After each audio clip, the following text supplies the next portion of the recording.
dia, meus amores. Vamos dar continuidade à explicação do conteúdo de física, ondas, som e luz.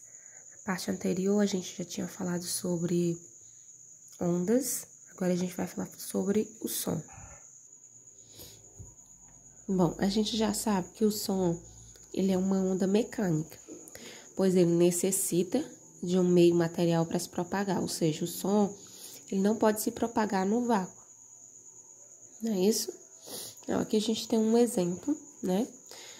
Onde nós temos aqui uma régua metalizada, né? Fina, e fixada por uma das extremidades, né? Por uma das extremidades dela aqui, abaixo desses livros, né? Então, se a gente pressionar aqui, ó, essa extremidade livre da régua, ela vai fazer, né, um movimento. A gente pressionar aqui o movimento para cima e para baixo, não é isso? Então, fazendo esse movimento, né, de para cima e para baixo, ela vai ficar oscilando para cima e para baixo.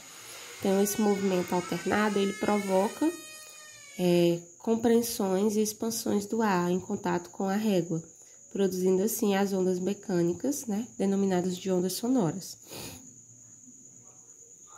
As frequências de onda sonora, elas são perceptíveis pela audição humana entre a compreensão de 20 Hz a 20 mil Hz. Então, o ser humano, ele só consegue ouvir ondas sonoras onde a frequência é correspondente entre 20 Hz e 20 mil Hz. Se for abaixo de 20 Hz, o ser humano não consegue ouvir. Se for acima de 20 Hz, é possível que vai causar um incômodo, né, na audição humana, né? Então, o ser humano, ele consegue ouvir frequência entre 20 e 20 mil Hz. Os sons que são abaixo de 20 Hz são chamados infrassons. E com frequência acima de 20 mil Hz, eles são chamados de ultrassom. Então, abaixo de 20 mil Hz, eu tenho os infrassons, e acima de 20 mil Hz, eu tenho os ultrassons, né?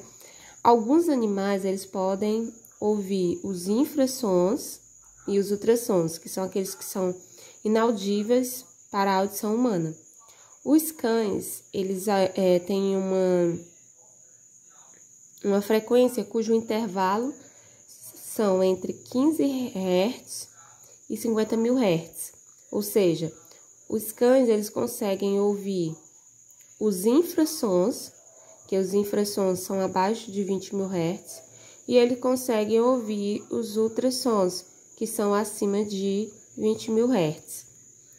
Já o gato, ele não ouve o infrassom, que é abaixo de 20 mil Hz, mas ele tem a sensibilidade para ouvir os ultrassons, que é acima de 20 mil Hz, né? Então, a frequência auditiva do gato é de 60 Hz a 65 mil Hz. Então, ele só consegue ouvir os ultrassons, ele não consegue ouvir os infrassons. Como a gente já sabe, as ondas sonoras, elas são ondas mecânicas, ou seja, elas necessitam de um meio material para se propagar. Esse meio material, ele pode ser sólido, ele pode ser líquido ou ele pode ser gasoso. E a velocidade do som, ela depende do meio material, ou seja, ela depende do meio na qual ele vai se propagar, se é sólido, líquido ou gasoso. Vamos ver aqui esse exemplo, ó. Aqui nós temos um exemplo do som no ferro, ó. Aqui a gente tem um exemplo do som na água e do som no ar. Qual vai ser o som que produz maior velocidade, no ferro, na água ou no ar? Ó, no ferro tem uns 5.200 metros por segundo a velocidade, na água 1.498 metros por segundo, e no ar, a 20 graus Celsius, eu tenho 340 metros por segundo. Então, o som no ferro, né, ele tem uma maior velocidade de vibração aqui, né? Já na água ele vai diminuindo e no ar é onde vai ser a menor, né, velocidade de vibração. O som também tem ou causa reflexão. Aqui nós temos o exemplo de uma pessoa que está entre esses dois morros, né, ó. Então, ela vai gritar aqui e o grito dela, ó, vai atingir essa outra parte aqui do morro e vai voltar, o chamado que? Eco, né? Isso aqui é o eco, a pessoa vai gritar, o som vai bater aqui, ó, nessa parte do morro e vai voltar, que a gente chama de eco. Aí nós temos aqui, ó, que essa partezinha azul, que é quando ele grita, a gente chama de ondas incidentes, né? Ondas sonoras incidentes. E o eco, que é essa partezinha que volta, a gente chama de onda sonora refletida, tá bom? A reflexão, ou o eco, ele também pode ter aplicações práticas, ó. Como exemplo, aqui o uso do sonar, né? Que é o aparelho capaz de emitir ondas sonoras na água para captar seus ecos. Como é possível fazer a localização, através disso, né, é possível fazer a localização de cardume para obter o perfil marinho do fundo do mar. Então, aqui é utilizado na prática, né, aqui mais para pesquisas. Nós temos aqui o sonar de um navio sob o casco. Ele vai emitir uma frequência sonora na água. Quando a onda chegar aqui no fundo, né, ou no objeto que nós estamos querendo, ela vai refletir de volta até a outra parte do navio. O tempo que leva para a onda de som ser refletida, gente, indica a profundidade que o objeto se encontra. Então, ele vai, bateu lá no objeto, voltou. Então, o tempo que ele leva para voltar, né, faz com que eu encontre a profundidade que o objeto se encontra, ou seja, a distância em que o objeto se encontra. Ó, os animais, como os golfinhos, os morcegos, eles têm um sonar biológico, né? E eles orientam-se por ecos dos sons que eles emitem. Os morcegos, eles utilizam o sonar biológico para se locomover e também para obter alimentos, em geral, insetos e frutos. Né? Esses animais emitem som em alta frequência, que é o ultrassom, acima de 20.000 Hz, em que reflete depois de atingir um obstáculo e volta ao morcego, né, o qual decodifica as informações do ambiente. Os órgãos da audição do morcego, eles são capazes de captar frequências de ultrassom até de 120 Hz, inaudíveis para o ser humano. Os golfinhos também utilizam esse sistema de sonar e são capazes de captar frequências entre 150 Hz e 150.000 Hz, ou seja, eles também ouvem ultrassons. As ondas sonoras são absorvidas também quando encontram materiais à prova de som. A propriedade de certas substâncias serem à prova de som é aproveitadas nos teatros e nos cinemas para evitar a reverbação, que seria o eco, né, aqui no caso. Como a gente falou das aplicações práticas, né, do sonar, que é utilizado para fundo mar, geralmente para descobrir as espécies marinhas, nós temos uma fórmula para calcular a distância, né, do eco até o objeto que ele está localizando, né, ó. Nós temos aqui o sonar, lançou uma onda, o eco vai bater no objeto e vai voltar. Então, nós temos essa fórmula aqui, ó. Distância é igual ao tempo vezes a velocidade. Tá bom? Essa distância é a mesma coisa que o espaço, né? Então, vamos ver aqui um exemplo. Vamos supor um navio de pesquisa equipado com um sonar que emite ultrassons em direção ao fundo do mar. Microfones especiais, no caso, recebem o eco após 4 segundos.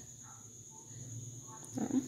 Sabendo que o som se propaga na água do mar com uma velocidade de aproximadamente 1.500 metros por segundo, qual é a profundidade do local? Então, vamos retirar os dados. A gente tem as velocidades, a velocidade e tem o tempo, né? Esse tempo aqui, ó, de 4 segundos é o tempo total. Tempo que ele foi e voltou, tá bom? Tempo total. Então, como é o tempo total, eu quero saber apenas, né? Eu quero saber apenas o tempo entre o navio e o objeto. Então, esse 4 segundos é o tempo de ida e o tempo de vinda. Eu quero saber só o tempo de sair para o navio e chegar no objeto. Então, eu vou pegar esse tempo aqui, ó, que é 0,4 segundos, e vou dividir por 2, que vai dar 0,2 segundos, ok? Então, a distância vai ser igual ao tempo vezes a velocidade. O tempo é 0,2 e a distância é 1.500. Então, a distância vai ser 300 metros. Então, a profundidade do local é de 300 metros. O som, eles também possuem as qualidades fisiológicas. É quando a gente consegue distinguir uma variedade de grandezas, né? Variedade grande de som, em virtude de 3 qualidades: a intensidade, a altura e o timbre. A altura é a qualidade associada à distinção entre um som grave e um som agudo, e ela depende da frequência do som. Som grave quer dizer que a frequência é baixa, que tem uma pouca vibração, e um exemplo para o som, a altura do som aqui, no caso de um som grave, é a tuba. Então, o som grave, ele tem uma frequência baixa, tem uma pouca vibração, e um exemplo de instrumento aqui musical é a tumba, tá? Um som agudo, ele tem uma frequência alta, ele tem muita vibração, e um exemplo é a flauta. Olha a diferença, ó. No som agudo, ele tem frequência alta. No som grave, ele também tem frequência...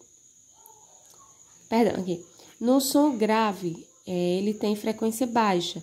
No som agudo, ele tem frequência alta. No som grave, ele tem pouca vibração. No som agudo, ele tem muita vibração, né? Há uma diferença entre os dois. Nós temos também uma característica do som, a intensidade, que possibilita distinguir se o som é forte ou fraco. E ele é determinado pela quantidade de energia transportada pela onda sonora ou pela sua amplitude. A gente sabe que quando nós estamos com fone de ouvido, a gente coloca no máximo o nosso aparelho celular, onde a gente estiver conectado ao fone de ouvido, ele nos dá um aviso que, se a gente passar daquela frequência, ele pode estar prejudicando a audição. Vocês sabiam o porquê? Porque o nosso ouvido, ele tem uma capacidade para aguentar, né, os níveis de som. Passando daquela capacidade, que é em decibéis, né, ele pode causar problemas na nossa audição, né? Ó, a fala normal é de cerca de 40 decibéis. A exposição contínua a níveis sonoros de 85 decibéis pode causar danos aos nossos órgãos auditivos, e acima de 120 decibéis, o som já é como um estímulo doloroso. Você já vai sentir dor no ouvido se você for exposto a um som de 120 decibéis. Então, se você todos os dias utiliza o seu volume dos fones de ouvido no máximo, com o tempo, sua audição ela vai ser prejudicada por causa disso. Então, vamos ter cuidado ao utilizar, né, os fones de ouvido, utilizar na medida certa, não ultrapassar, né, a metade lá do nosso volume. Por exemplo, se o volume do seu celular é 10, você tem que ouvir no 5, que é a metade, né, do seu volume. O timbre também é a qualidade que possibilita distinguir sons de mesma altura e de mesma intensidade, produzida por fontes sonoras diferentes. Permite diferenciar a mesma nota musical emitida em instrumentos diferentes. Então, é interessante, ó, eu posso emitir a mesma nota musical, só que em instrumentos diferentes, e o timbre ele é o responsável por capaz de distinguir isso.